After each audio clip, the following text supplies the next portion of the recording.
Hello, I'm Jonasz Rewiński. Welcome on board the Eastern Express, and as always, I hope you enjoy the journey. The United States has paused shipments of key air defense missiles and precision munitions to Ukraine, citing concerns over depleted weapon stockpiles. The decision comes as Russian aerial attacks intensify, leaving Ukraine increasingly vulnerable. While the U.S. remains Ukraine's largest military donor, shifting priorities under President Trump have cast doubt on the future of American support. This development has strained U.S. Ukrainian relations, raising urgent questions about Ukraine's ability to defend itself. Let's take a look at our latest report to find out more. The Pentagon has hit the brakes on key arms deliveries to Ukraine, among them air defense interceptors and precision-guided munitions. Officially, Washington cites a need to replenish its own dangerously low stockpiles. But in Kyiv, the decision lands like a punch to the gut, just as Russian missiles intensify the assault from the sky. There was no formal notification, no call, just silence, followed by absence. Ukrainian officials scrambled for answers, while civilians braced for the next air raid with fewer tools to survive. The message to the front line: hold the line, alone if necessary. On the streets of Kyiv, the frustration is evident, but it's mixed with resignation. Residents say they have seen it coming. Months of US political paralysis have eroded trust. It's the choice of the US, so be it. This cannot be a reason for us to let our hands down and not continue fighting until the end. But not all are so stoic. Others warn that Ukraine's survival depends on these systems. The country's stockpile of interceptors is wearing thin. Against Russian ballistic missiles, there is no substitute. We are running out of air defense stockpiles and we need aid. Unfortunately, there is no alternative to Patriot missiles for shooting down Russian ballistic missiles. Meanwhile, Ukraine's military strains under pressure. Ammunition deliveries are delayed, frontline rotations slow, defense lines hold, but barely. Morale remains, but it's no substitute for missiles. In Washington, the halt is branded as temporary, but in Kyiv, each pause deepens doubt and gives Moscow an opening. The alliance endures, but it creaks under the weight of war, fatigue and politics. So Ukraine fights on, interceptors or not, because in wars like this, hesitation is deadly, and history rarely forgives it. And now we're zoning in on the east-splaining portion of our show. As the US halts select weapons deliveries to Ukraine, NATO finds itself at a turning point. For the first time since the invasion began, European allies are taking the lead in supplying arms. But can they fill the gap? Here is the breakdown. Since the start of Russia's full-scale invasion in 2022, the United States has led the way in military support, providing nearly $113 billion, or around 40% of Ukraine's defense aid. But this summer, the Pentagon paused key shipments, including Patriot missiles and 155mm shells, citing dangerously low domestic stockpiles. That pause has pushed Europe to the front. For the first time since mid-2022, European countries have now surpassed the US in military aid, contributing an estimated €72 billion so far this year, compared to $65 billion from Washington. The biggest European donors include the UK, France, Germany and the Nordic bloc, with additional support from EU institutions, which contributed over €12 billion in non-military aid. This shift is more than symbolic. At the NATO summit in The Hague last month, member states committed to investing 5% of GDP in defense by 2035, and crucially, to include military aid to Ukraine in those calculations. This move incentivizes countries to contribute more, but also reveals divisions in the alliance. While Poland and the Baltics are already exceeding targets, countries like Spain and Italy remain cautious. At the same time, NATO is rethinking how it supports Ukraine beyond simply sending weapons. A new coordination center in Wiesbaden, Germany, is managing deliveries from 31 countries, with a growing focus on boosting Ukraine's own arms production. That includes joint manufacturing deals for drones and ammunition and long-term industrial partnerships. With US supplies uncertain and Ukraine burning through ammunition faster than it can be replaced, this new model of European funding, Ukrainian production and NATO coordination may become the only sustainable path forward. And now, as always, let's take a look at the issue in greater detail. The Pentagon's decision to halt shipments of critical air defense missiles and precision munitions to Ukraine marks a pivotal moment in U.S. Ukrainian relations. Officially, the move stems from a reassessment of U.S. weapon stockpiles, with concerns that supplies of PAC-3 Patriot interceptors, 155mm shells and other munitions have dipped too low for America's strategic readiness. Now, defense officials argue the pause is part of an America First policy, redirecting focus towards potential threats in the Pacific. This decision comes amid Russia's most intense aerial assault in months, with Ukraine enduring over 5,000 drone strikes and hundreds of missiles in June alone. Ukraine's military, reliant on US-supplied systems for its air defenses, now faces the growing risk of ammunition shortages, particularly for the Patriot systems shielding major cities against attacks. Ukrainian officials warn that any disruption in support could embolden Russia and lead to significant civilian casualties. Though the US has not formally notified Ukraine of the pause, Kiev has expressed concern and summoned a senior US diplomat for clarification. Despite assurances that deliveries continue, the pattern of withheld aid, this being the second instance under President Trump, has deepened uncertainty. Meanwhile, Europe has surpassed the US in total military aid for the first time, signaling a possible long-term shift in responsibility. Ukraine's forces remain resilient, but are stretched thin. As Russian advances continue and air raids escalate, Ukraine is scrambling to secure additional supplies, even offering to purchase weapons directly.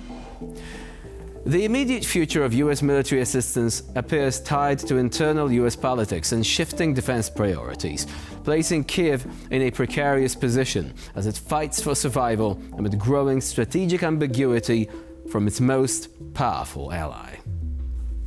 And joining us now to shed more light on this story is Milan Lich, political observer for RBC Ukraine. Hello and welcome to TVP World. Hello and thanks for having me. So let's begin with a fundamental question. Russia is increasing the intensity of its attacks against civilian targets in Ukraine. Just recently, Odessa, Poltava, and yet we have a decision withholding air defense missiles for Ukraine from the United States. What do you make of this?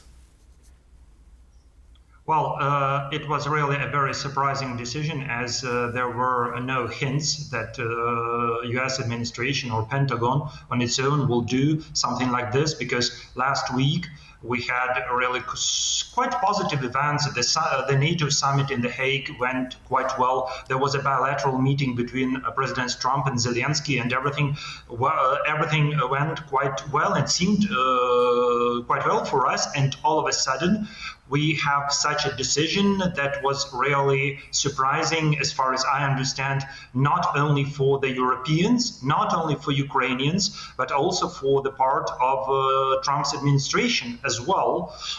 So as of now, it is really unclear what has happened. I checked it with my sources in our government. As of now, they do not have a full understanding of the situation.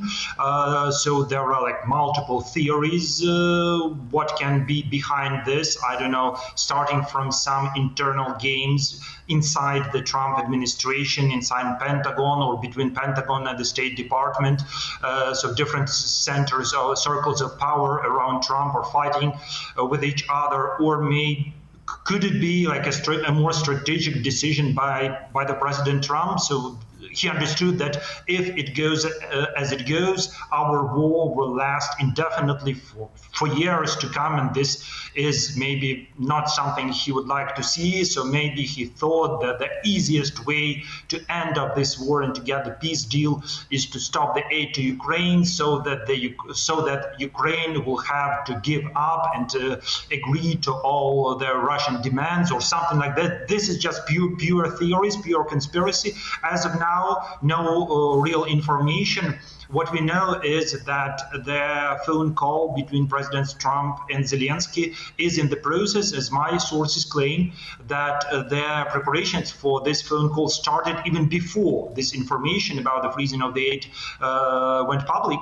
But now there will be like another topic, obvious topic to discuss. Maybe before that or during this call we'll get some more information. But anyway, this is another blow both for our troops on the ground and everyone who takes part in the defense of Ukraine, and also a blow to the morale of the whole society, because once again we see that the United States cannot be perceived as a truly, fully reliable partner. So from time to whatever we do on our part, like agreeing to different American demands, signing agreements that they want us to sign, or whatever, paying lip service to Trump, all of a sudden, in any given moment of time, something bad may happen. So this is definitely a blow. Well, this was something quite unexpected, right? Reason for optimism.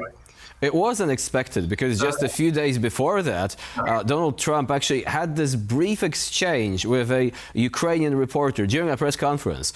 And he said that he would try to find a way to provide Patriot air defense systems, even though he said they are highly sought after. Which brings me to my next question. Something you've already mentioned, behind the scenes maneuvering, possibly within the administration. We've already had a case where Pentagon Chief Pete Hegseth stopped briefly, suspended aid to Ukraine without consulting, apparently, President Trump. Do you think this could be happening again? There are indications that Mr. Elbridge Colby could be behind this, a man who's clearly focused on the potential conflict on China, but who has been routinely playing down the necessity of helping Ukraine, saying that the US needs to pivot away from this conflict.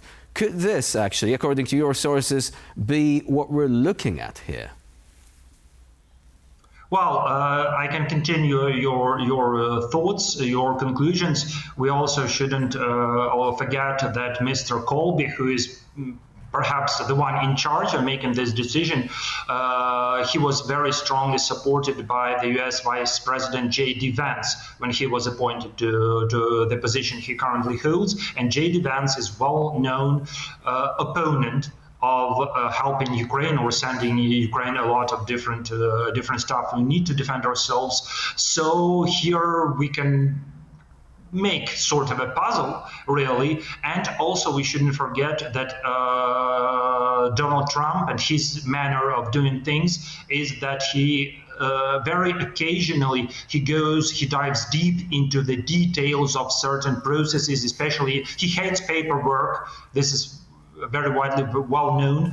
He hates different all these bureaucratic movements, red tape and all this stuff. So maybe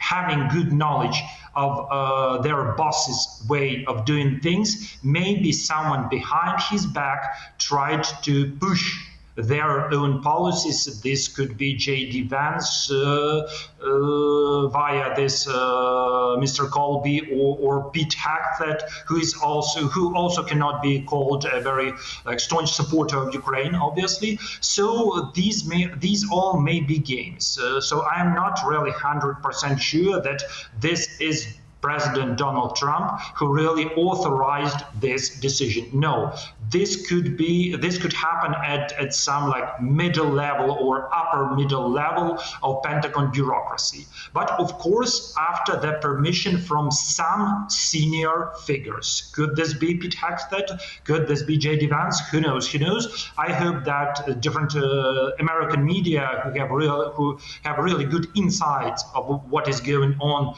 very deeply inside the Trump's administration, that we'll read it as soon as today or tomorrow, like what's behind everything what happens.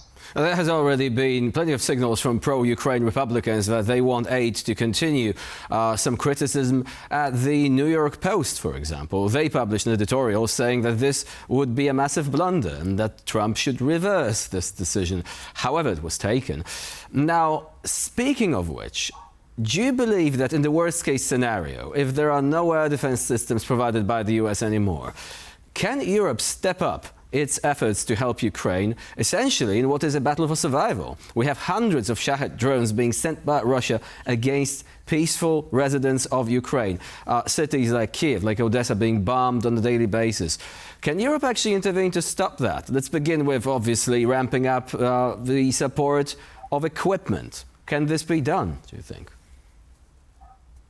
Just several years ago, I personally came back to Kyiv from Brussels, where I covered the latest European Council summit, where the issue of aid to Ukraine and replacing U.S. aid to Ukraine was very high, obviously, on the agenda. What I learned, what's my impression, is that yes, really a lot of EU nations are really willing to rapidly increase their defense spending and also their aid to Ukraine, but definitely not all. And many of them are really still thinking in the categories of peacetime, like working with time frames, like in 5 years something gonna happen, but in 10 years we will increase this and this, like in 20 years we'll do this and this, whereas the war in Ukraine happens every day and every night, especially the attacks on the civilian infrastructure and civilian apartments, they happen usually overnight. So we don't have all these years, and many European nations understand this, and all the eastern flank, all the Nordic nations, perhaps the United Kingdom understands. Germany happens to understand it more and more with their relatively new government. President Macron also seems to understand this more or less, but again, not all the European non-US allies in NATO or not all the European nations fully understand this. And there is another more like technical but very important problem, that Europe, even having a firm political will, Europe will not be able in short-term perspective, or sometimes in certain categories, even in the middle-term perspective, will not be able to fully substitute what the United States give to us. The most obvious example are anti-ballistic Patriot missiles. As reported by some Western media, around 30 of them are now stuck in Poland, so they were really about to appear here. Well, 30 Patriots, this may not seem that much, 30 missiles to Patriots, but again, this means that we will have 30 times less opportunities to shut down the Russian ballistics. And each and every Russian ballistic missile, when it hits the target, it may lead to a collapse of a section of a high-rise building, leading to dozens and dozens of killed and wounded, which happened many times during just the recent weeks. We've all seen this.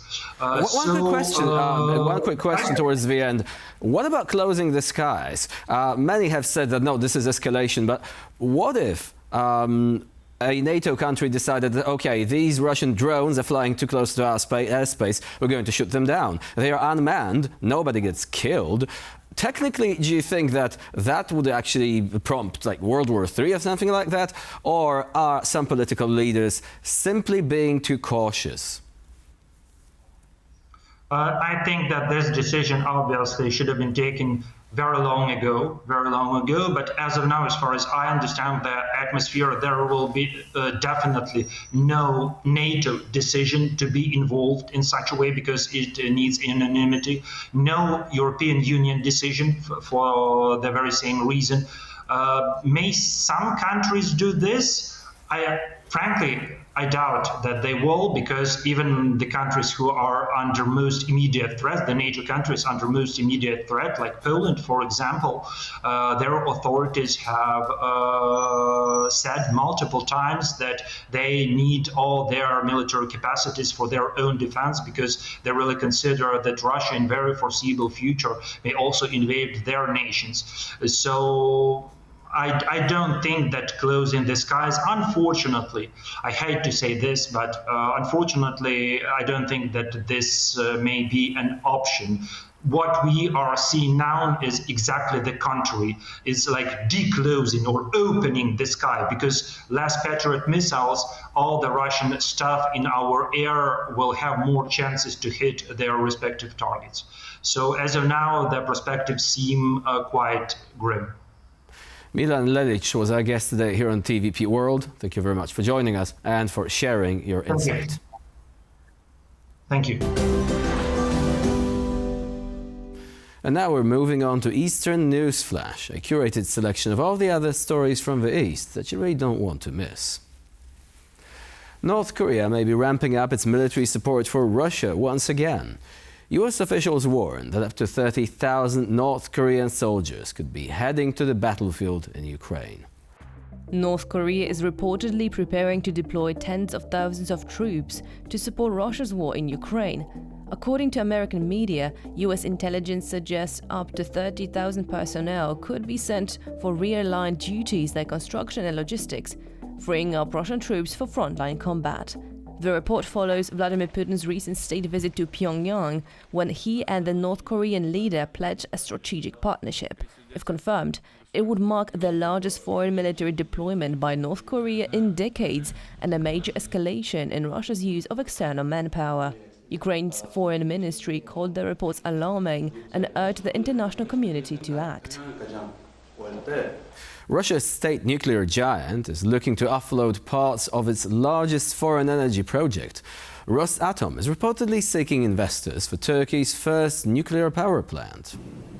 Russian nuclear monopoly Rosatom wants to sell a 49% stake in the Akkuyu nuclear power plant in southern Turkey. The $25 billion mega project, founded and built by Moscow, has long symbolized Russian-Turkish energy ties, but financial and political pressure may be pursuing Rosatom to reduce its exposure. Talks are reportedly underway with Middle Eastern and Asian buyers. The move comes as Western sanctions strain Russian state corporations and as Rosatom faces scrutiny for supplying components to the Russian military-industrial complex. The plant is scheduled to go fully operational in 2026. And for this episode of Eastern Express, it's the end of the line. Please stay with us here on TVP World for more latest news and updates.